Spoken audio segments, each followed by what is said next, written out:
I've learned, I think, that that this work is not common, and so we have to hold true to the vision of it. That when I go to conferences or when I'm able to talk about it with peers either in Denver or in different cities around the country, there's a lot of like, oh, that's so idealistic, but here's what should actually happen. And so I've learned a lot that if we firmly believe in the work, we have to hold to it.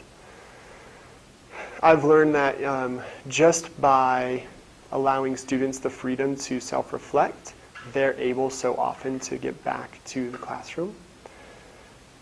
This also, just so you know, the program is very closely coupled with restorative practice. So I've learned that I was always a believer in the work, but I'm so firmly a believer in pausing and asking students questions to help them self-reflect and self-regulate and move forward. So I've learned that restorative practice is much more than doing something after the harm is done, but allowing students to come to a place where they can kind of put all the concerns they have together and create a through line and identify, oh, this is actually what I need. Oh, and then I can go back to class, or I can talk to this student instead of getting in a physical altercation or a verbal altercation. And I've learned that it kind of has to be the air we breathe every day, that when we walk into the building, it's a disposition that our kids are here to do the right thing. They are all learners, and they all want to be in the classroom, and that the teachers are really highly qualified to be both instructional leaders and emotional supports for their kids, and we just have to continue to support that work. And it's not perfect, but I think that we've seen, and our data would show, a huge decrease in classroom referrals and a huge increase in students saying, oh, I had an issue with this teacher or this student, here's how I took care of it, and now we're good. And that's been a huge thing. When students own it, then it takes us out of the work, which is huge.